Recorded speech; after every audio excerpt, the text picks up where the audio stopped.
Assalamualaikum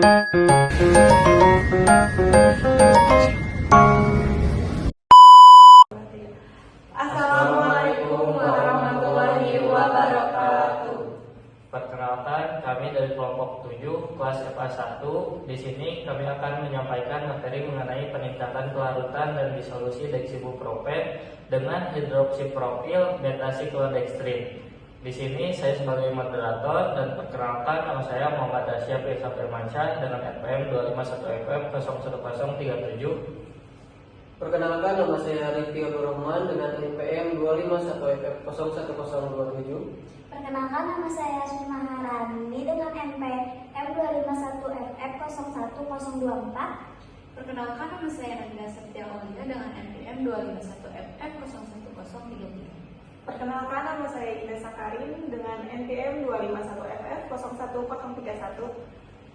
Baik, agar mempersingkat waktu, langsung saja kepada pemateri, saya persilakan. Baik, di sini saya akan menjelaskan mengenai pendahuluan. Deksibuprofen termasuk obat BCS kelas 2 yang memiliki permedialitas tinggi tetapi kelarutan rendah. Karena kelarutan rendah, obat menentukan waktu lebih lama untuk larut sehingga penyerapannya di dalam tubuh menjadi kurang optimal. Untuk mengatasi masalah tersebut digunakan HPBCD yang mampu membentuk kompleks inklusi sehingga kelarutan obat meningkat. Selain itu ditambahkan poloxamer 188 dan poloxamer 407 sebagai polimer hidrofilik untuk membantu meningkatkan efisiensi kompleksasi dan mempercepat proses disolusi.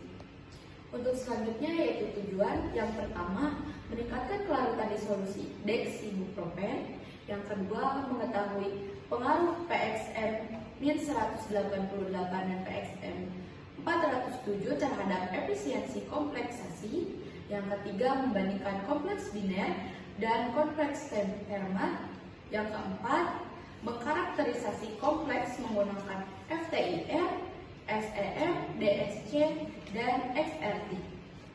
Untuk deskripsi masalah, permasalahan utama dalam penelitian adalah rendahnya kelarutan deksibuprofen sehingga proses disolusinya menjadi lambat.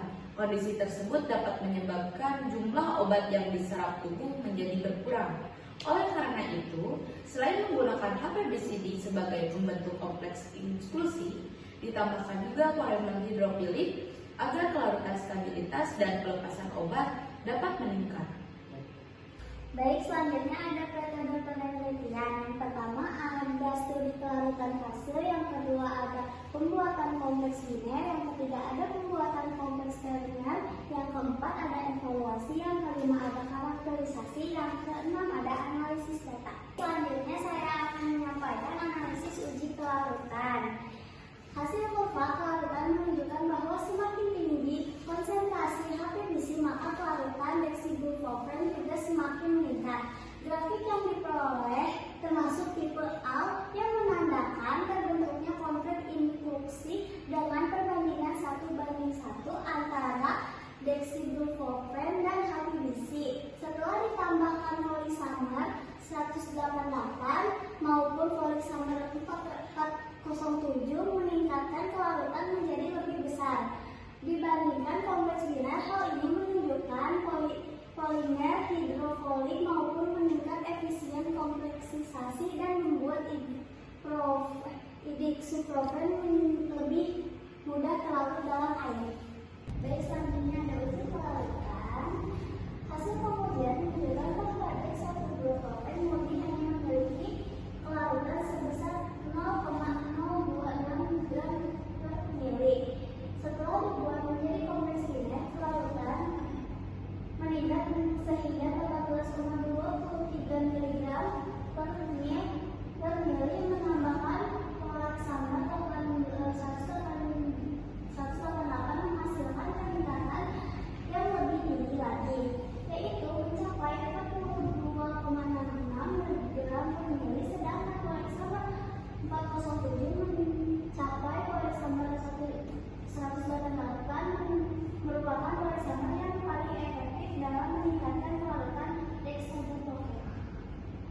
Selanjutnya analisis hasil uji dissolution atau dissolution profile.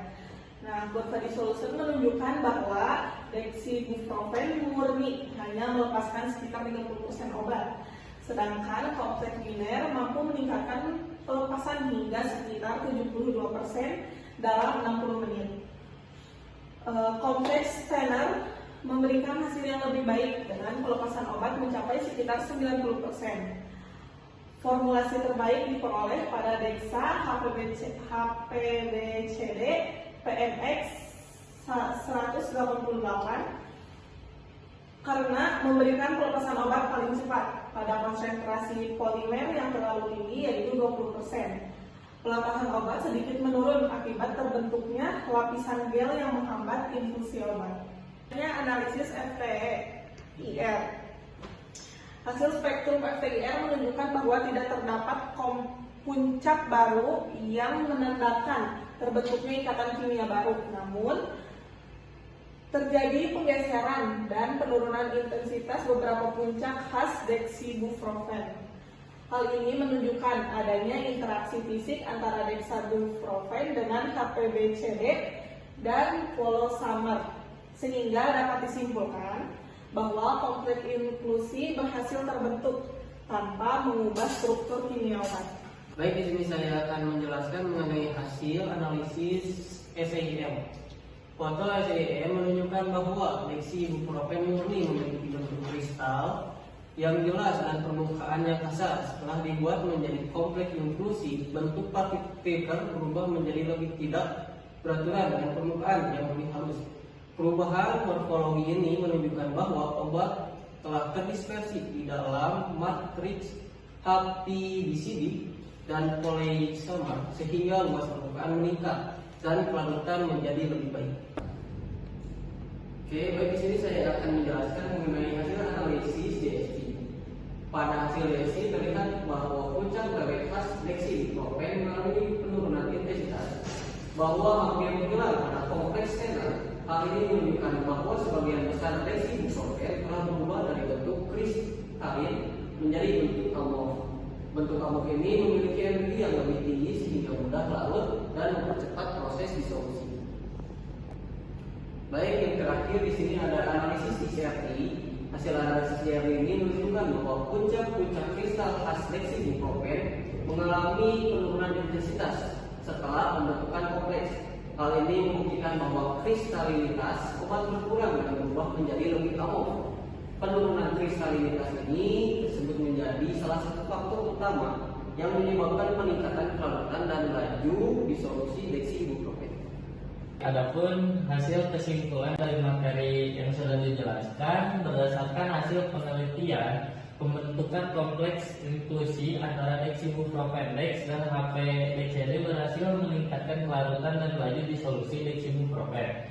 Penambahan poloxamer 188 memberikan hasil yang lebih baik dibandingkan poloxamer 407 karena mampu meningkatkan efisiensi kompleksasi dan mempercepat pelepasan obat. Hasil karakterisasi dari FTIR, SEM, DSC, dan XRT juga menunjukkan bahwa kompleks inklusi berhasil terbentuk dan menurunkan kristalinitas dexibuprofen sehingga obat lebih mudah larut. Oleh karena itu, formulasi Dex HPBCD PXM 188 1:4:10% dipilih sebagai formulasi yang paling optimal. Baik, di sini ada pun daftar pustaka yang digunakan pada materi ini. Ada dua seperti yang ada pada gambar. Cukup sekian dari kelompok kami. Mohon maaf bila ada kesalahan. Wabillahi taufiq wal hidayah. Wassalamualaikum warahmatullahi wabarakatuh.